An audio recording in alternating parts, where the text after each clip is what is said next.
ಎಲ್ಲರಿಗೂ ನಮಸ್ತೆ. ನನ್ನ ಕತೆ ನಿಮ್ಮ ಜೊತೆ ಇಂತಿ ನಿಮ್ಮ ತೀರ್ಥ ಶಿವು ಎನ್ನುವ ನನ್ನ ಯೂಟ್ಯೂಬ್ ಚಾನಲ್ಗೆ ನಿಮ್ಮೆಲ್ಲರಿಗೂ ಹೃತ್ಪೂರ್ವಕ ಸ್ವಾಗತ. ನಾನು ನಿಮ್ಮ ತೀರ್ಥ ಶಿವು. ನಾನೇ ಬರೆದ ಹಿತವಾದ ಸಿಹಿಜ್ವಾಲೆ ಕಥೆಯ ಮುಂದುವರೆದ ಭಾಗವಿದು. ಶೌರ್ಯನಿಲ್ಲದ ಸಮಯದಲ್ಲಿ ತನ್ನ ಮೇಲಾದ ಅಟ್ಯಾಕನ್ನು ಸಮರ್ಥವಾಗಿ ಎದುರಿಸಿದ ಐಕ್ಯ ಅದರ ಬಗ್ಗೆ ಶೌರ್ಯನಲ್ಲಿ ಹೇಳಿದಾಗ ಅವನಂತೂ ಅವಳ ಮಾತನ್ನು ನಂಬದೆ ನಗುತ್ತಾನೆ. ಆದರೆ ಮಾರನೇ ದಿನ ಶೌರ್ಯ ಶೂಟಿಂಗ್ ಸೆಟ್ಟಿಗೆ ಬಂದಾಗ ಬಟ್ಟೆ ಬದಲಾಯಿಸಿ ಬರುವ ಐಕ್ಯ ಹೋಗೋಣ ಎಂದಾಗ ಒಪ್ಪಿದ್ದ ಶೌರ್ಯ ಮುಂದೆ ಹೋಗಲು ತಿರುಗಿ ಮತ್ತೆ ಅವಳ ಕಡೆ ನೋಡಿದವನು, ಲೇ ಹೆಂಡ್ತಿ, ನಿನ್ನ ತೋಳಲ್ಲೇನು ಬ್ಯಾಂಡೇಜ್ ಪಟ್ಟಿ ಎಂದು ಪ್ರಶ್ನಿಸಲು, ನೇನೇ ಹೇಳಿಲ್ವ ಸೈಕೋ, ಯಾರೋ ನನ್ನನ್ನು ಕೊಲ್ಲಲು ಬಂದಿದ್ರು ಅಂತ ಅವನ ಗಿಫ್ಟ್ ಇದು ಎಂದು ನಗುತ್ತಾಳೆ ಐಕ್ಯ.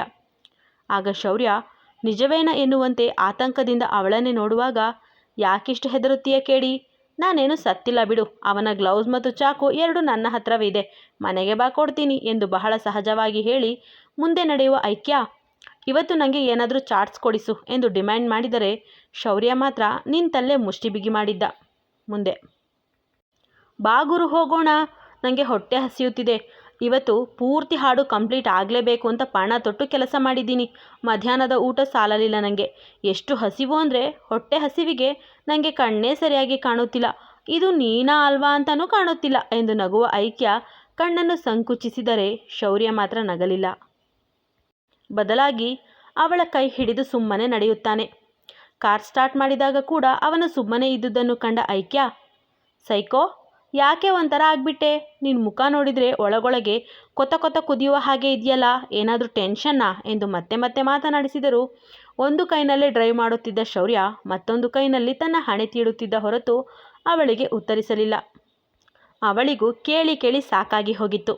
ಹೇ ಕೇಳಿ, ಕಾರ್ ನಿಲ್ಲಿಸು, ನಾನು ಹೋಗ್ತೀನಿ. ಏನು ಕರ್ಮ ಗುರು, ಆಗಿನಿಂದ ಮಾತಾಡ್ತಾ ಇದ್ದೀನಿ, ನೀನು ನೋಡಿದರೆ ಹ್ಞೂ ಏನೂ ಹೇಳಲ್ಲ, ನೀನು ಮುಖವನ್ನು ಹೀಗೆ ಇಟ್ಕೊಂಡಿದ್ದೀಯಾ ಅಂದರೆ ಗ್ಯಾರಂಟಿ ನನ್ನನ್ನು ಅರ್ಧ ದಾರಿಗೆ ಬಿಟ್ಟು ಹೋಗ್ತೀಯಾ ಅಂತಲೇ ಅರ್ಥ, ಅದಕ್ಕೆ ಈಗಲೇ ನಿಲ್ಲಿಸು, ನಾನು ಇಲ್ಲಿಂದಲೇ ಹೋಗ್ತೀನಿ ಎಂದು ಒಮ್ಮೆಲೆ ಗದರುತ್ತಾಳೆ ಐಕ್ಯ. ತಕ್ಷಣ ಬ್ರೇಕ್ ಹಾಕಿದ ಶೌರ್ಯ ಅವಳನ್ನೇ ನೋಡಲು, ಅಯ್ಯೋ ಎಂಡೆ ಕೃಷ್ಣ ಭಗವಾನೇ, ಈ ಹುಡುಗ ಯಾಕೆ ಹೀಗೆ ಆಡ್ತಾ ಇದ್ದಾನೆ ಅಂತ, ಅಪ್ಪ ಗುರುವೇ ಸೈಡ್ ಬಿಡು, ನಾನೇ ಕಾರ್ ಡ್ರೈವ್ ಮಾಡ್ತೀನಿ, ಯಾಕೋ ಟೆನ್ಷನ್ನಲ್ಲಿದೆಯಾ ಅನಿಸುತ್ತೆ ನೀನು, ಆಮೇಲೆ ಯಾರಿಗಾದರೂ ಗುದ್ದಿ ಬಿಟ್ಟೀಯಾ ಎನ್ನುತ್ತಾ ತನ್ನ ದುಪ್ಪಟದಿಂದ ಅವನ ಮೊಗವನ್ನು ಒರೆಸಿದ ಐಕ್ಯ, AC ಕಾರಲ್ಲಿ ಕೂತು ಬೆವರುವಂಥದ್ದು ಏನಾಯಿತು ಎಂದು ತುಸು ಗಂಭೀರವಾಗಿ ಪ್ರಶ್ನಿಸಿದರೆ, ಏನಿಲ್ಲ ಎನ್ನುತ್ತಾ ನಿಟ್ಟುಸಿರು ಬಿಟ್ಟ ಶೌರ್ಯ ಅವಳನ್ನು ದೊಡ್ಡ ಹೋಟೆಲ್ಗೆ ಕರೆದುಕೊಂಡು ಹೋಗುತ್ತಾನೆ. ಶೌರ್ಯ ಕಾರಿನಿಂದಿಳಿದು ಕನ್ನಡಕವನ್ನು ತೆಗೆದ ಕೂಡಲೇ, ಹೇ ಅಲ್ಲಿ ಶೌರ್ಯ ಸರ್ ಎನ್ನುತ್ತಾ ಕೆಲವು ಯುವಕ ಯುವತಿಯರು ಅವನತ್ತ ಓಡಿ ಬಂದು, ಸರ್ ಒಂದು ಸೆಲ್ಫಿ ಎಂದು ಮನವಿ ಮಾಡಿದರೆ ಪ್ಯಾಂಟ್ನ ಎಡಕಿಸೆಯೊಳಗೆ ಕೈ ತೂರಿಸಿ ಗತ್ತಿನಿಂದ ನಿಂತ ಶೌರ್ಯ ಸ್ವಲ್ಪ ತುಟಿ ಬಿರಿದು ನಗುತ್ತಾ ಫೋಸ್ ಕೊಡುತ್ತಾನೆ. ಓಹೋಹೋ, ಸೆಲ್ಫಿ ಅಂತೆ ಸೆಲ್ಫಿ, ಅಲ್ಲ ಈ ಕೇಡಿ ಏನು ಫಿಲಮ್ ಸ್ಟಾರಾ, ಏನೂ ಅಲ್ವಲ್ಲ, ಜಸ್ಟ್ ಒಬ್ಬ ಬಿಸ್ನೆಸ್ ಮ್ಯಾನ್, ಮತ್ತು ಮಾಡಲಿಂಗ್ ಕಂಪನಿ ಇಟ್ಟಿದ್ದಾನೆ, ಮತ್ತು ನೋಡೋಕ್ಕೂ ಸೂಪರಾಗೇ ಇದ್ದಾನೆ, ಆದರೂ ಅಷ್ಟಕ್ಕೆ ಇಷ್ಟೊಂದು ಫೇಮಸ್ಸಾ, ಬುದ್ಧಿ ಮಾತ್ರ ಪಕ್ಕಾ ವಿಲನ್, ಆದರೆ ಲುಕ್ ನೋಡು, ಯಾರಾದರೂ ಫಿದಾ ಆಗಿಬಿಡ್ತಾರೆ, ಹಳ್ಳಿಯಲ್ಲೇ ನಾನೇ ಇವನನ್ನು ನೋಡಿ ಮೈ ಮರೆಯಲಿಲ್ವಾ ಎಂದು ಐಕೆ ಯೋಚಿಸುವಾಗ ತಾನೇ ಕಾರ್ ಬಾಗಿಲು ತೆರೆದು ಅವಳ ಕೈ ಹಿಡಿದು ಹೊರಗೆ ಕರೆದ ಶೌರ್ಯ ಅವರೆಲ್ಲರ ಕಡೆ ತಿರುಗಿ, ವೈಫ್ ಜೊತೆ ಡಿನ್ನರ್ಗೆ ಬಂದಿದ್ದೀನಿ, ಸೊ ಪ್ಲೀಸ್ ಎಂದು ಮೃದುವಾಗಿ ಹೇಳಿದಾಗ ಆ ಯುವಕರು ಈ ಗಂಡ ಹೆಂಡತಿಯ ಫೋಟೋ ಕೇಳಲು ಐಕ್ಯಳ ಭುಜ ಬಳಸಿದ ಶೌರ್ಯ ಅವಳನ್ನು ನೋಡುತ್ತಾ ನಗುವ ಫೋಸ್ ಕೊಡುತ್ತಾನೆ. ನಿನ್ನ ಕತೆ ಏನು ಅಂತಲೇ ನನಗೆ ಅರ್ಥ ಆಗಲ್ಲ, ನೀನು ಹೇಗೆ ಇಷ್ಟೊಂದು ಫೇಮಸ್ ಆಗಿದ್ದು ಶೌರ್ಯ, ಅವರೆಲ್ಲ ಯಾಕೆ ನಿನ್ನ ಜೊತೆ ಫೋಟೋ ಕೇಳೋದು ಎಂದು ಪ್ರಶ್ನಿಸುವ ಐಕ್ಯ ಹೋಟೆಲ್ನ ಮೆನು ಕಾರ್ಡನ್ನು ನೋಡುವಾಗ, ಸುಮ್ಮನೆ ಆ ರೀತಿ ಯಾರು ಬಂದು ಸೆಲ್ಫಿ ಕೇಳಲ್ಲ ಹೆಂಡ್ತಿ, ನಿನಗೆ ಗೊತ್ತಿಲ್ಲ ನಿನ್ನ ಗಂಡ ಒಬ್ಬ ಸೆಲೆಬ್ರಿಟಿ ಅಂತ, ಸತತ 5 ವರ್ಷದಿಂದ ಬಿಸ್ನೆಸ್ ಯೂತ್ ಐಕಾನ್ ಪ್ರಶಸ್ತಿ ಪಡೆಯುತ್ತಿರುವವನು ನಾನೇ, ಬರೀ ನ್ಯಾಷನಲ್ ಲೆವೆಲ್ ಅಲ್ಲ ಇಂಟರ್ನ್ಯಾಷನಲ್ ಲೆವೆಲಲ್ಲಿ ಬೆಸ್ಟ್ ಬಿಸ್ನೆಸ್ ಮ್ಯಾನ್ ಅವಾರ್ಡ್ ಪಡೆದಿರುವವನು ಕೂಡ ನಾನೇ, ದೊಡ್ಡ ಆ್ಯಡ್ ಕಂಪನಿಯ ಓನರ್, ಎಷ್ಟೆಷ್ಟೋ ಸೂಪರ್ ಮಾಡೆಲ್ಗಳನ್ನು ತಯಾರು ಮಾಡಿರುವವನು, ನನ್ನ ಆ್ಯಡ್ ಕಂಪನಿಯಲ್ಲಿ ಆ್ಯಕ್ಟ್ ಮಾಡಿ ಎಷ್ಟೋ ಹುಡುಗಿಯರು ಹೀರೋಯಿನ್ ಆಗಿದ್ದಾರೆ ಗೊತ್ತಾ, ಸಾಲದಕ್ಕೆ ನಾನೀಗ ಸಿನಿಮಾ ಪ್ರೊಡ್ಯೂಸರ್ ಬೇರೆ, ಇನ್ನು ಏನೇನೋ ಇದೆ, ಅದೆಲ್ಲವನ್ನು ನಿಧಾನಕ್ಕೆ ತಿಳಿಯಬಹುದು ಎಂದು ನಗುತ್ತಲೇ, ಈಗ ಏನು ಬೇಕು ಆರ್ಡರ್ ಮಾಡು ಎನ್ನುವ ಶೌರ್ಯನಿಗೆ, ನನಗೆ ಮೀನಿನ ಊಟ ಬೇಕು ಎನ್ನುತ್ತಾಳೆ ಐಕ್ಯ. ಯಾವಾಗ ನೋಡಿದರೂ ಮೀನು ಅಂತೀಯಲ್ಲ ಹೆಂಡ್ತಿ, ಅದೇನೋ ಬೇಕೋ ಆರ್ಡರ್ ಮಾಡು ಎನ್ನುವ ಶೌರ್ಯ ಮಾತ್ರ ತನಗೆ south Indian full meals order ಮಾಡುತ್ತಾನೆ. ಊಟದ ಮಧ್ಯೆ ಮಾತನಾಡುವ ಶೌರ್ಯ, ಯಾರೋ ನಿನ್ನನ್ನು ಕೊಲ್ಲಲು ಬಂದರು ಅಂತ ಅಷ್ಟು ಸುಲಭವಾಗಿ ಹೇಳಿಬಿಟ್ಟಿಯಲ್ಲ, ನಿನಗೆ ಸ್ವಲ್ಪವೂ ಭಯ ಎನ್ನುವುದೇ ಇಲ್ವಾ ಹೆಂಡ್ತಿ, ಅದೆಲ್ಲಿಂದ ಬರುತ್ತೆ ನಿಮಗೆ ಇಷ್ಟೊಂದು ಧೈರ್ಯ ಎಂದು ಪ್ರಶ್ನಿಸಿದಾಗ, ಸಮಯ ಸಂದರ್ಭಗಳು ಮನುಷ್ಯರನ್ನು ಗಟ್ಟಿ ಮಾಡುತ್ತವೆ. ಹಾಗೆ ಸಮಯ ಸಂದರ್ಭಗಳೇ ನಮ್ಮಲ್ಲಿನ ಧೈರ್ಯವನ್ನು ಹೊರಗೆ ತರುತ್ತದೆ. ನಾನು ಸಹ ಒಂದು ಹಂತದವರೆಗೂ ಡ್ಯಾಡೀಸ್ ಲಿಟಲ್ ಪ್ರಿನ್ಸೆಸ್ ಎನ್ನುವ ಹಾಗೆ ಇದ್ದವಳು. ಪಾಪಾಕಿ ಪರಿ ಎನ್ನುತ್ತಾರಲ್ಲ ಹಾಗೆ ಎಲ್ಲದಕ್ಕೂ ನನ್ನ ಅಚ್ಚನನ್ನೇ ಅವಲಂಬಿಸಿದ್ದವಳು. ಆದರೆ ಯಾವಾಗ ಅಚ್ಚ ಹಾಸಿಗೆ ಹಿಡಿದರೂ ಆಗಲೇ ನಾನು ಗಟ್ಟಿಯಾಗುತ್ತಾ ಬಂದಿದ್ದು. ಮನೆಯ ಯಜಮಾನನ ಕೈಕಾಲು ನಿಂತು ಹೋದರೆ ಮನೆಯ ಹಿರಿಯ ಮಕ್ಕಳು ಯಜಮಾನನ ಸ್ಥಾನ ತುಂಬುವ ಪ್ರಯತ್ನ ಮಾಡಬೇಕು ಅಂತಾರೆ. ಆದರೆ ನಮ್ಮ ಮನೆಯಲ್ಲಿ ಹಿರಿಯವಳು ಅಂತ ಇದ್ದದ್ದು ಐಶು ಅಕ್ಕ. ಆದರೆ ಅವಳು ಜವಾಬ್ದಾರಿ ಹೊರಲು ಸಿದ್ಧವಿರಲಿಲ್ಲ. ಅದಕ್ಕೆ ನಾನೇ ಎಲ್ಲ ಜವಾಬ್ದಾರಿ ತೆಗೆದುಕೊಂಡಿದ್ದು. ಹಾಗಾಗಿ ನಾನು ಸ್ವಲ್ಪ ಒರಟು ಶೌರ್ಯ. ಹಾಗೆ ನನಗೆ ಧೈರ್ಯ ಕೂಡ ಸ್ವಲ್ಪ ಹೆಚ್ಚೆ ಎನ್ನುತ್ತಾಳೆ ಐಕ್ಯ. ಅವಳ ಮಾತನ್ನೇ ಗಮನವಿಟ್ಟು ಕೇಳುವ ಶೌರ್ಯ, ಬಹಳ ಚಿಕ್ಕ ವಯಸ್ಸಿನಿಂದಲೇ ಜವಾಬ್ದಾರಿ ತೆಗೆದುಕೊಂಡೆ ಅನಿಸುತ್ತೆ ಅಲ್ವಾ? ಮತ್ತು ಸ್ಟಡೀಸ್ ಹಾಗೂ ನಿನ್ನ ಬೆಸ್ಟ್ ಫ್ರೆಂಡ್ಸ್ ಬಗ್ಗೆ ಹೇಳು ಹೆಂಡ್ತಿ ಎಂದಾಗ, ಸ್ಟಡೀಸ್ ಬಗ್ಗೆ ನಿನಗೂ ಗೊತ್ತಲ್ಲ, ನರ್ಸಿಂಗ್ ಮಾಡಿದ್ದೀನಿ, ನರ್ಸ್ ಆಗಿದ್ದೀನಿ. ಬಟ್ ನನಗೆ ಡಾಕ್ಟರ್ ಆಗುವ ಆಸೆ ಇತ್ತು. ಇನ್ನು ಬೆಸ್ಟ್ ಫ್ರೆಂಡ್ಸ್ ಅಂದರೆ ಮೊದಲು ಸಂದೇಶ್, ಅವನು ಫ್ರೆಂಡ್ಗಿಂತ ಹೆಚ್ಚು ನನಗೆ ಅಮ್ಮ ಅವನು. ಮತ್ತು ಸ್ವೀಟಿ, ಅವಳ ಪೂರ್ತಿ ಹೆಸರು ಸ್ವೀಕೃತಿ. ಹಾಗೆ ಸ್ಯಾಮ್ ಅಂತ, ಅವಳ ಪೂರ್ತಿ ಹೆಸರು ಸಮನ್ವಿ ಜೋಸೆಫ್ ಅಂತ. ನನಗಿಂತ ಸೀನಿಯರ್ ಆದರೂ ತುಂಬಾ ಒಳ್ಳೆಯ ಹುಡುಗಿ. ನಾವು 3 ಜನ ಹುಡುಗಿಯರು ಬೆಸ್ಟ್ ಫ್ರೆಂಡ್ಸ್ ಇದ್ವು.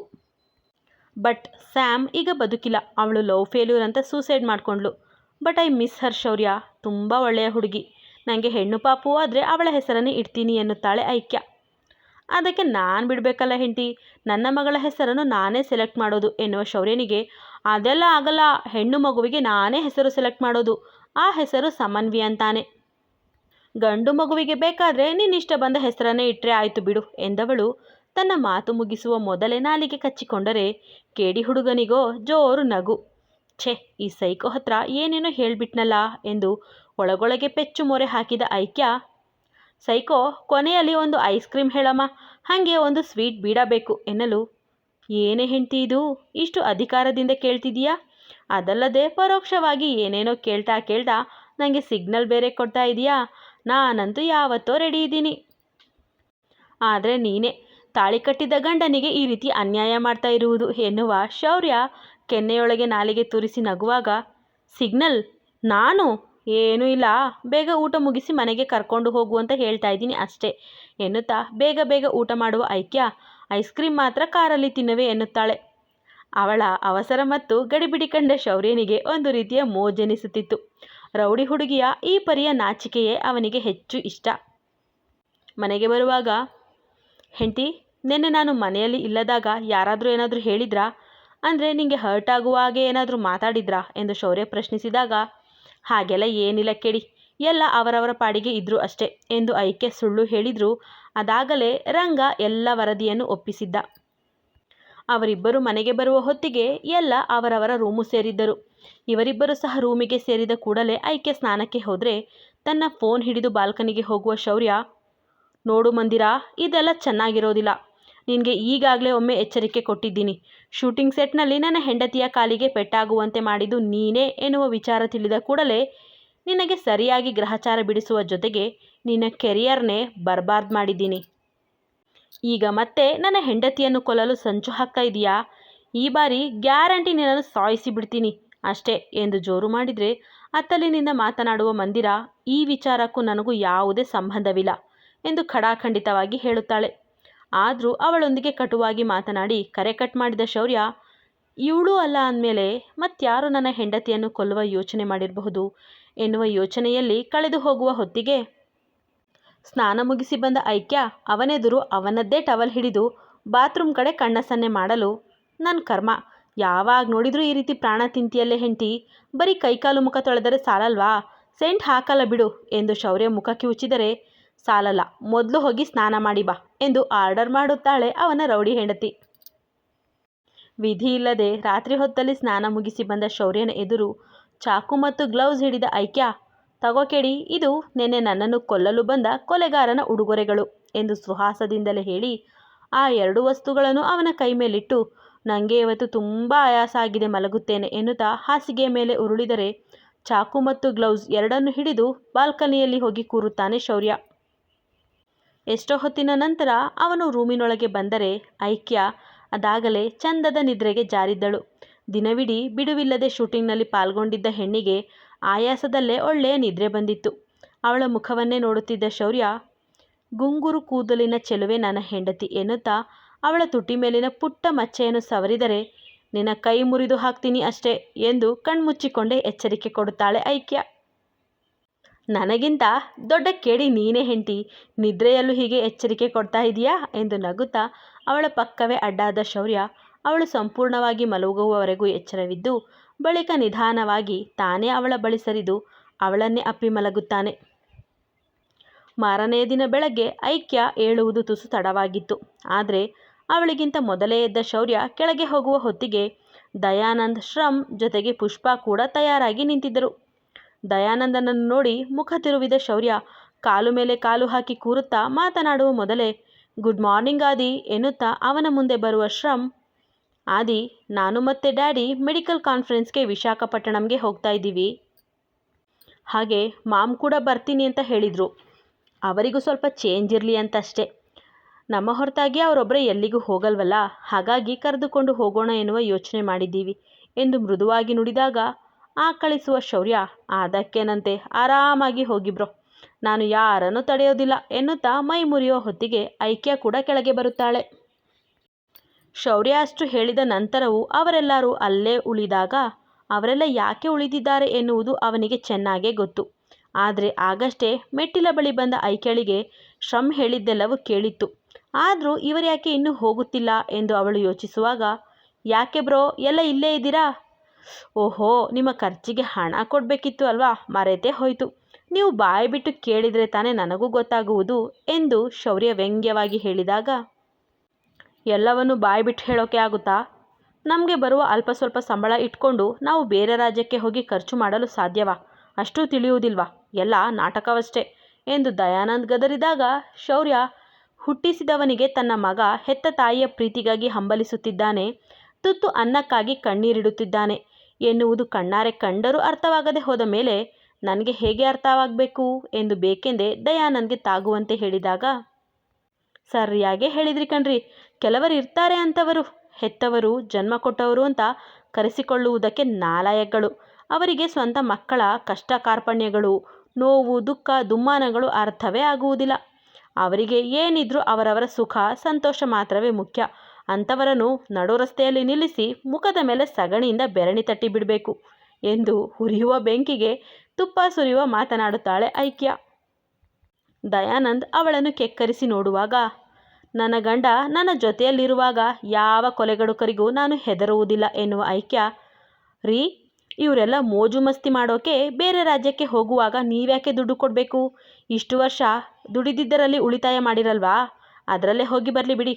ಇವರಿಗೆ ಕೊಡುವ ದುಡ್ಡನ್ನೇ ನಿಮ್ಮ ಆಸ್ಪತ್ರೆಯಲ್ಲಿಯೇ ಬಡ ರೋಗಿಗಳಿಗೆ ಉಚಿತವಾಗಿ ಮೆಡಿಸನ್ ಕೊಡಿ, ಅವರು ನಿಮಗೆ ಒಳ್ಳೆಯದಾಗಲಿ ಎಂದು ಹರಸುತ್ತಾರೆ ಎನ್ನುವ ಮೂಲಕ ಶೌರ್ಯ ಅವರಿಗೆ ಕೊಡಬೇಕಾಗಿದ್ದ ಹಣಕ್ಕೂ ಕಲ್ಲು ಹಾಕುತ್ತಾಳೆ.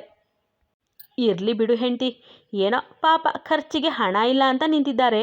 ಇವರೆಲ್ಲರಿಗೂ ನೀನು ಈ ರೀತಿ ಮಂಗಳಾರತಿ ಮಾಡೋದು ಚೆನ್ನಾಗಿರಲ್ಲ, ಹೋಗಿ ಹಣ ತಂದು ಕೊಡು ಎಂದು ಶೌರ್ಯ ಕೂಡ ಬೇಕೆಂದೇ ಅಣಕಿಸಿದಾಗ ಮುಖವನ್ನು ದುಮ್ಮಿಸಿಕೊಂಡೇ ಹೋಗುವ ಐಕ್ಯ ಅವನ ಚೆಕ್ ಬುಕ್ ತಂದು, ಅದೆಷ್ಟು ಕೊಡಬೇಕು ನೀವೇ ಬರೆದು ಕೊಡಿ ಎಂದು ಹೋಗುತ್ತಾಳೆ.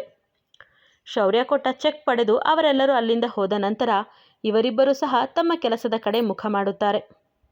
ನಂತರದ 1 ವಾರ ಯಾವುದೇ ಸಮಸ್ಯೆ ಇಲ್ಲದೆ ಸರಾಗವಾಗಿ ಸರಿದು ಹೋಗಿತ್ತು. ಶೌರ್ಯ ಮತ್ತು ಐಕ್ಯ ಇಬ್ಬರ ನಡುವೆ ಸಣ್ಣ ಪುಟ್ಟ ಕಿರಿಕ್ಗಳು ನಡೆದೇ ಇತ್ತು. ಸಣ್ಣ ಪುಟ್ಟ ಹುಸಿಮುನಿಸಿನ ಜೊತೆಗೆ ಅವನ ಕೀಟಲೆಗಳು ಇದ್ದೇ ಇತ್ತು. ಅವನು ಅವಳನ್ನು ರೌಡಿ ಬೇಬಿ ಎಂದು ರೇಗಿಸಿದರೆ ಇವಳಂತೂ ಅವನನ್ನು ಸೈಕೋ ಕೇಡಿ ಎನ್ನುವುದನ್ನು ಬಿಡುತ್ತಿರಲಿಲ್ಲ. ಒಟ್ಟಿನಲ್ಲಿ ಯಾವ ದೊಡ್ಡ ಕದನವೂ ನಡೆಯದೆ ಇಬ್ಬರೂ 1 ವಾರವನ್ನು ಚೆನ್ನಾಗೇ ಕಳೆಯುತ್ತಾರೆ. ಇದೇ 1 ವಾರದಲ್ಲಿ ಐಕ್ಯ ಅಭಿನಯಿಸುತ್ತಿರುವ ಸಿನಿಮಾದ ಮೊದಲ ಹಾಡಿನ ಸಂಪೂರ್ಣ ಕೆಲಸ ಮುಗಿದು ಹಾಡನ್ನು ಮೊದಲು ರಿಲೀಸ್ ಮಾಡುವ ಕೆಲಸ ಕೂಡ ಕೊನೆಯ ಹಂತಕ್ಕೆ ಬಂದಿತ್ತು. ಮಾನಿಟರ್ ಮುಂದೆ ಕುಳಿತು ಹಾಡನ್ನು ಪೂರ್ತಿಯಾಗಿ ನೋಡಿದ ಶೌರ್ಯನ ಮುಖದಲ್ಲಿ ಗೆಲುವಿನ ನಗು ಮೂಡಿತ್ತು. ಅದೊಂದು ಹಾಡನ್ನು ನೋಡಿದ ಕೂಡಲೇ ನನ್ನ ಹೀರೋಯಿನ್ ಎಂದು ಗರ್ವದಿಂದ ನುಡಿದ ಶೌರ್ಯ ಡೈರೆಕ್ಟರ್ ಕಡೆ ತಿರುಗಿ, ಖಂಡಿತವಾಗಿಯೂ ಹಾಡು ಹಿಟ್ಟಾಗುತ್ತೆ, ನಾಳೆ ಬೆಳಗ್ಗೆ ಹೊತ್ತಿಗೆಲ್ಲ ಅಪ್ಲೋಡ್ ಮಾಡಿಬಿಡಿ. ನಂತರ ಸಣ್ಣ ಪುಟ್ಟ ವಿಡಿಯೋ ಕ್ಲಿಪ್ಪಿಂಗ್ಗಳನ್ನು ಸಹ ಸೋಷಿಯಲ್ ಮೀಡಿಯಾದಲ್ಲಿ ಪಬ್ಲಿಸಿಟಿ ಮಾಡಬೇಕು. ಅಂದರೆ ಶೂಟಿಂಗ್ ಮಾಡುವಾಗ ನಡೆಯುವ ಸಣ್ಣ ಪುಟ್ಟ ಘಟನೆಗಳನ್ನು ಸಹ ಸೋಷಿಯಲ್ ಮೀಡಿಯಾದಲ್ಲಿ ಹಾಕಿ, ಆಗ ಜನರಿಗೆ ಸಿನಿಮಾ ನೋಡುವ ಕಾತುರತೆ ಮತ್ತು ಕುತೂಹಲ ಹೆಚ್ಚುತ್ತೆ. ಎನ್ನುವ ಸಲಹೆ ಕೊಡುತ್ತಾನೆ. ಶೌರ್ಯ ಲೆಕ್ಕಾಚಾರ ಹಾಕಿದಂತೆಯೇ ಮಾರನೆಯ ದಿನ ಅವರ ಸಿನಿಮಾದ ಮೊದಲ ಹಾಡನ್ನು ಚಾನಲ್ಗಳಿಗೆ ಬಿಡುಗಡೆ ಮಾಡುತ್ತಾರೆ. ಆದರೆ ಆ ವಿಚಾರ ಸಿನಿಮಾದ ಹೀರೋಯಿನ್ ಐಕ್ಯಳಿಗೆ ತಿಳಿದಿರುವುದಿಲ್ಲ. ಅವಳಿಗೆ ಅದೊಂದು ಸರ್ಪ್ರೈಸ್ ಆಗಿರಬೇಕು ಎಂದುಕೊಳ್ಳುತ್ತಾನೆ ಶೌರ್ಯ. ಅವಳು ತನ್ನ ಪಾಡಿಗೆ ತಾನು ಶೂಟಿಂಗ್ನಲ್ಲಿದ್ದಾಗ ಇದ್ದಕ್ಕಿದ್ದಂತೆ ಸಂದೇಶ್ನ ಕರೆ ಬರುತ್ತದೆ.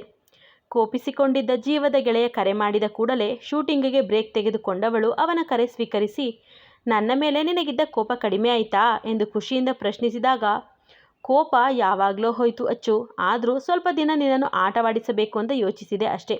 ಆದರೆ ಈಗ ನಿನ್ನನ್ನು ಅಭಿನಂದಿಸದೆ ಇರಲಾಗಲಿಲ್ಲ, ಅದಕ್ಕೆ ಕರೆ ಮಾಡಿದೆ ಎನ್ನುತ್ತಾನೆ ಸಂದೇಶ್.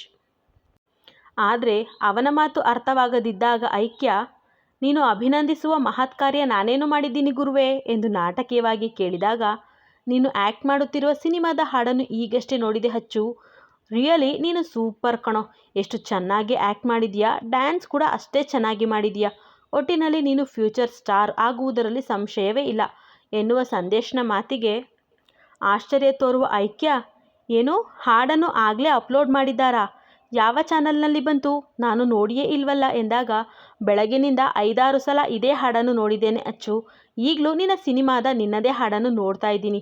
ಅಷ್ಟೇ ಅಲ್ಲ ಅಚ್ಚು, ಪಬ್ಲಿಕ್ ಕೂಡ ಆ ಹಾಡಿಗೆ ಡಿಮ್ಯಾಂಡ್ ಮಾಡ್ತಾ ಇದ್ದಾರೆ ಕಣೋ, ಮತ್ತೆ ನಿನ್ನ ಹಾಡನ್ನು ಕೇಳ್ತಾ ಇದ್ದಾರೆ ಎಂದು ಖುಷಿಯಿಂದಲೇ ಹೇಳುತ್ತಾನೆ ಸಂದೇಶ್. ಅವನೊಂದಿಗೆ 1-2 ನಿಮಿಷ ಮಾತನಾಡಿ ಮುಗಿಸಿದ ಐಕ್ಯ ಸಿನಿಮಾ ಡೈರೆಕ್ಟರ್ ಹತ್ರ ಹೋಗಿ ಅದೇ ವಿಚಾರವನ್ನು ಮಾತನಾಡಿದಾಗ, ಮೇಡಮ್ ಇದು ನಿಮಗೆ ಸರ್ಪ್ರೈಸ್ ಆಗಿರಲಿ ಅಂದ್ಕೊಂಡು ನಾವೆಲ್ಲ ಸುಮ್ಮನಾಗಿದ್ದು, ಹೀಗೆ ಮಾಡಲು ಹೇಳಿದ್ದು ಶೌರ್ಯ ಸರ್ ಎನ್ನುತ್ತಾರೆ ಡೈರೆಕ್ಟರ್. ಅವರ ಮಾತಿಗೆ ಮುದ್ದಾಗಿ ನಗುವ ಐಕ್ಯ, ಸರ್ ಹಾಗಾದರೆ ಇವತ್ತು ನಾನು ಶೂಟಿಂಗ್ಗೆ ರಜೆ ಮಾಡ್ತೀನಿ, ನಾನು ನನ್ನ ಗಂಡನನ್ನು ನೋಡಬೇಕು, ಅವರ ಜೊತೆ ಕುಳಿತುಕೊಂಡು ಹಾಡನ್ನು ನೋಡಬೇಕು ಎಂದಾಗ ನಗುತ್ತಲೇ ಒಪ್ಪುವ ಡೈರೆಕ್ಟರ್, ಇನ್ನೊಂದು 10 ನಿಮಿಷ ಇರಿ ಮೇಡಮ್, ಅವರೇ ಬರ್ತಾರೆ ಎನ್ನುತ್ತಾನೆ. ಡೈರೆಕ್ಟರ್ ಹೇಳಿದಂತೆ 10 ನಿಮಿಷಕ್ಕೆಲ್ಲ ಶೂಟಿಂಗ್ ಸೆಟ್ಗೆ ಬಂದ ಶೌರ್ಯ, ಕಂಗ್ರಾಟ್ಸ್ ಹೆಂಡ್ತಿ, ನೀನು ಆ್ಯಕ್ಟ್ ಮಾಡಿರುವ ಮೊದಲ ಸಿನಿಮಾದ ಮೊದಲ ಹಾಡು ಈಗಾಗಲೇ ಟ್ರೆಂಡ್ ಸೆಟ್ ಮಾಡಿದೆ. ಈಗಿನ ಕಾಲದಲ್ಲಿ ಈ ರೀತಿಯ ಕೌಟುಂಬಿಕ ಸಿನಿಮಾ ಬರುವುದೇ ಅಪರೂಪ ಅಂತ ಜನ ಹೇಳುವ ಮೂಲಕ ಹಾಡನ್ನು ಸೂಪರ್ ಟ್ರೆಂಡಿಂಗ್ ಲಿಸ್ಟ್ಗೆ ಸೇರಿಸಿದ್ದಾರೆ. ಇವತ್ತು ಮುಗಿಯುವ ಹೊತ್ತಿಗೆ ಮಿಲಿಯನ್ ವ್ಯೂ ಸಿಗುತ್ತೆ ನೋಡು ಎನ್ನುತ್ತಾ ತನ್ನ ಲ್ಯಾಪ್ಟಾಪ್ನಲ್ಲಿ ಐಕ್ಯ ಅಭಿನಯಿಸಿರುವ ಹಾಡನ್ನು ತೋರಿಸುತ್ತಾನೆ. ತನ್ನ ಪುಟ್ಟ ಪುಟ್ಟ ಕಣ್ಣುಗಳನ್ನು ಮೊಟ್ಟೆ ಗಾತ್ರಕ್ಕೆ ಅರಳಿಸಿದ ಐಕ್ಯ, ವಾವ್ ಶೌರ್ಯ, ನಿಜಕ್ಕೂ ತುಂಬ ಚಂದ ಬಂದಿದೆ ಅಲ್ವಾ, ನಾನು ಕೂಡ ಚಂದ ಕಾಣ್ತಾ ಇದ್ದೀನಿ ಅಲ್ವಾ ಎನ್ನುತ್ತಾ ಅವನತ್ತ ನೋಡಿದರೆ ಅವನು ಸಹ ಹೌದೆನ್ನುತ್ತಾ ಅವಳೆದುರು ಕೇಕ್ ಹಿಡಿದು, ಕಟ್ ಮಾಡಿ ಎಲ್ಲರಿಗೂ ಕೊಡು ಹೆಂಡ್ತಿ, ಹಾಡು ಸೂಪರ್ ಹಿಟ್ ಆಗಲು ನೀನೇ ಕಾರಣ ಎಂದಾಗ ಅವನೊಂದಿಗೆ ಕೇಕ್ ಕತ್ತರಿಸಿ ಎಲ್ಲರಿಗೂ ಕೊಡುವ ಐಕ್ಯ ಮತ್ತೆ ಶೂಟಿಂಗ್ನ ಕಡೆ ಗಮನ ಕೊಡುತ್ತಾಳೆ. ಆದರೆ ಮಧ್ಯಾಹ್ನದ ಊಟಕ್ಕೆ ಬಿಡುವು ತೆಗೆದುಕೊಂಡ ಐಕ್ಯ ತನ್ನ ಫೋನ್ ನೋಡಿದರೆ 10 ಮಿಸ್ ಕಾಲ್ಗಳು ಬಂದಿವೆ. 1-2 ಅವಳ ಪರಿಚಿತರೇ ಆದರೂ ಉಳಿದದ್ದೆಲ್ಲ ಅಪರಿಚಿತ ನಂಬರ್ಗಳಿಂದ ಬಂದ ಕರೆಗಳೇ. ಆದರೆ ಅವಳು ಯಾರಿಗೂ ಕರೆ ಮಾಡಲಿಲ್ಲ, ಬದಲಾಗಿ ತನ್ನ ಪರಿಚಿತರಿಗೆ ಮರಳಿ ಕರೆ ಮಾಡಿ ಅವರಿಂದ ಅಭಿನಂದನೆಗಳನ್ನು ಸ್ವೀಕರಿಸುತ್ತಾಳೆ ಅಷ್ಟೇ. ಆದರೆ ಮತ್ತೆ ಮತ್ತೆ ಬೇರೆ ಬೇರೆ ಅಪರಿಚಿತ ನಂಬರ್ಗಳಿಂದ ಕರೆ ಬರುವಾಗ ಅನುಮಾನದಲ್ಲೇ ಸ್ವೀಕರಿಸಿದ ಹೆಣ್ಣಿಗೆ ಅತ್ತಲಿಂದ ಬೇರೆ ಬೇರೆ ಸಿನಿಮಾಗಳಿಗೆ ಆಫರ್ ಬರುತ್ತದೆ. ಮೇಡಮ್, ಇವತ್ತು ಬೆಳಗ್ಗೆ ಅಷ್ಟೇ ನಿಮ್ಮ ಸಿನಿಮಾದ ಹಾಡನ್ನು ನೋಡಿದ್ವು, ನೀವು ಬಹಳ ಚೆನ್ನಾಗಿ ಅಭಿನಯಿಸಿದ್ದೀರಾ, ಅಲ್ಲದೆ ಅಷ್ಟೇ ಸುಂದರವಾಗಿದ್ದೀರಾ, ನಮ್ಮ ಸಿನಿಮಾಗೆ ನಿಮ್ಮಂಥ ಹೆಣ್ಣನ್ನೇ ಹುಡುಕುತ್ತಿದ್ದೆವು, ಹಾಗಾಗಿ ನಾವು ನಿಮ್ಮ ಕಾಲ್ಶೀಟ್ ಕೇಳಲು ಕರೆ ಮಾಡಿದ್ದೇವೆ. ಹಾಗೆ ನಿಮಗೆ ಸಂಭಾವನೆ ಎಷ್ಟು ಅಂತ ಹೇಳಿದರೆ ನಾವು ಸಂಜೆ ಹೊತ್ತಿಗೆ ಕತೆಯ ಜೊತೆ ಅಡ್ವಾನ್ಸ್ ತೆಗೆದುಕೊಂಡು ನಿಮ್ಮ ಮನೆಗೆ ಬರ್ತೀವಿ, ನೀವು ಕತೆಯನ್ನು ಕೇಳಿದ ನಂತರ ಒಪ್ಪಿಗೆ ಕೊಡಬಹುದು ಎನ್ನುತ್ತಲೇ ಕಡಿಮೆ ಅಂದರೂ 5-6 ಜನ ಹೊಸ ಹೊಸ ಸಿನಿಮಾಗೆ ಅವಳಿಗೆ ಆಫರ್ ಕೊಡುತ್ತಾರೆ. ಪ್ರತಿಯೊಬ್ಬರಿಗೂ ಸದ್ಯಕ್ಕೆ ನಾನು ಸ್ವಲ್ಪ ಬ್ಯುಸಿ ಇದ್ದೀನಿ ಸರ್, ಸಂಜೆ ಫ್ರೀ ಆದಾಗ ಇದರ ಬಗ್ಗೆ ಮಾತನಾಡೋಣ ಎಂದು ಕರೆ ಕಟ್ ಮಾಡುತ್ತಾಳೆ ಐಕ್ಯ. ಅವಳ ಪಕ್ಕವೇ ಕುಳಿತಿದ್ದ ಶೌರ್ಯ ಅವಳು ಒಂದರ ನಂತರ ಒಂದರಂತೆ ಬರುತ್ತಿದ್ದ ಕರೆಗಳಿಗೆಲ್ಲ ಹಾಗೆ ಹೇಳುವುದನ್ನು ಪ್ರಶ್ನಾರ್ಥಕವಾಗಿ ನೋಡುತ್ತಾ, ಇದೇನೇ ಹೆಂಡ್ತಿ, ಉರು ಹೊಡೆದ ಹಾಗೆ ಎಲ್ಲರಿಗೂ ಒಂದೇ ಉತ್ತರವನ್ನು ಕೊಡ್ತಾ ಇದೆಯಾ ಎಂದಾಗ, ಏನಿಲ್ಲ ಗುರು, ನನಗೆ ಹೊಸ ಫಿಲಮ್ಗಳಿಗೆ ಆಫರ್ ಬರ್ತಾ ಇದೆ ನೋಡು, ಅಷ್ಟು ಬೇಗ ನಾನು ಸ್ಟಾರ್ ಆಗಿಬಿಟ್ಟೆ ಎನ್ನುತ್ತಾಳೆ ಐಕ್ಯ. ಆದರೆ ಅವಳ ಮಾತನ್ನು ನಂಬದ ಶೌರ್ಯ, ಇಷ್ಟು ದೊಡ್ಡ ಜೋಕ್ ಮಾಡಬೇಡ ಹೆಂಡ್ತಿ, ನನಗೆ ನಗೋದಕ್ಕೆ ಬರೋದಿಲ್ಲ, ರಿಲೀಸ್ ಆಗಿರೋದು ಒಂದೇ ಹಾಡು, ಅದು ಸಹ ಬೆಳಗ್ಗೆ ರಿಲೀಸ್ ಆಗಿರೋದು, ಈಗ ಮಧ್ಯಾಹ್ನವಷ್ಟೇ, ಅಷ್ಟು ಬೇಗ ನಿಮಗೆ ಹೊಸ ಸಿನಿಮಾಗಳಿಗೆ ಆಫರ್ ಬಂದು ಬಿಡ್ತಾ ಎಂದು ತುಟಿ ಸೊಟ್ಟ ಮಾಡಿ ನಗುತ್ತಾನೆ. ಅವನ ಮಾತು ಮುಗಿಯುವ ಮುನ್ನವೇ ಮತ್ತೊಂದು ಕರೆ ಬಂದಿತ್ತು ಅವಳಿಗೆ.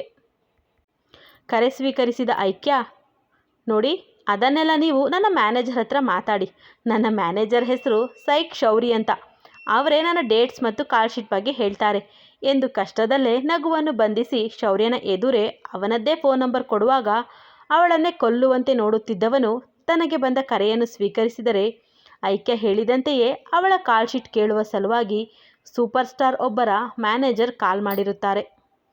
ಆ ಹೀರೋ ಹೆಸರನ್ನು ಕೇಳಿದ ಕೂಡಲೇ ಇವನು ಕೆರಳಿ ಕೆಂಡವಾಗಿ, ಇಲ್ಲ ಅವಳು ಸಾರಿ ಐಕ್ಯ ಮೇಡಮ್ ಮುಂದೆ ಯಾವ ಸಿನಿಮಾ ಕೂಡ ಮಾಡಲ್ಲ. ಅವರ ಗಂಡನಿಗೆ ಅವರು ಬೇರೆಯವರ ಸಿನಿಮಾದಲ್ಲಿ ಹೀರೋಯಿನ್ ಆಗೋದು ಇಷ್ಟವಿಲ್ಲ. ಇದೇ ಅವರ ಕೊನೆಯ ಸಿನಿಮಾ. ಇಲ್ಲ ಯಾವ ಸೂಪರ್ ಸ್ಟಾರ್ ಆದರೂ ಅಷ್ಟೇ. ಗೆಸ್ಟ್ ರೋಲ್ ಕೂಡ ಮಾಡಲ್ಲ. ಆ್ಯಕ್ಟ್ ಮಾಡಲ್ಲ ಅಂದರೆ ಮಾಡಲ್ಲ ಕಣ್ರಿ. ಅವರ ಗಂಡನ ಹತ್ತಿರ ಇಲ್ಲದ ದುಡ್ಡು ನಿಮ್ಮ ಸ್ಟಾರ್ ಹತ್ರ ಇಲ್ಲ ಎಂದು ಕೋಪದಲ್ಲಿ ನುಡಿದು ಫೋನ್ ಕಟ್ ಮಾಡಿ ಅವಳತ್ತ ನೋಡಿದರೆ ಸೈಕ್ ಶೌರ್ಯ ಅವರು ಕೆರಳುವ ಲಕ್ಷಣ ಕಾಣುತ್ತಿದೆ. ಆದಷ್ಟು ಬೇಗ ಇಲ್ಲಿಂದ ಜೂಟ್ ಹೇಳಬೇಕು ಎಂದು ಜೋರಾಗಿ ನಗುತ್ತಾಳೆ ಐಕ್ಯ. ಅದುವರೆಗೂ ಕೋಪದಲ್ಲಿ ಕುದಿಯುತ್ತಿದ್ದ ಶೌರ್ಯ ಅವಳ ನಗುವಿನ ಮೋಡಿಗೆ ಒಳಗಾಗಿ ತಾನು ಸಹ ನಗುತ್ತಾನೆ. ಕಥೆ ಮುಂದುವರಿಯುವುದು. ಎಂದಿನಂತೆ ನಿಮ್ಮ ಪ್ರೋತ್ಸಾಹದ ನಿರೀಕ್ಷೆಯಲ್ಲಿ. ಕತೆ ಇಷ್ಟ ಆಗ್ತಿದ್ರೆ ಲೈಕ್ ಮಾಡಿ, ಕಮೆಂಟ್ ಮಾಡಿ, ಹಾಗೆ ಶೇರ್ ಮಾಡಿ. ಯಾರ್ಯಾರು ಸಬ್ಸ್ಕ್ರೈಬ್ ಆಗಿಲ್ವೋ ಅವರೆಲ್ಲ ಸಬ್ಸ್ಕ್ರೈಬ್ ಆಗಿ ಕತೆ ಕೇಳಿ. ಧನ್ಯವಾದಗಳು.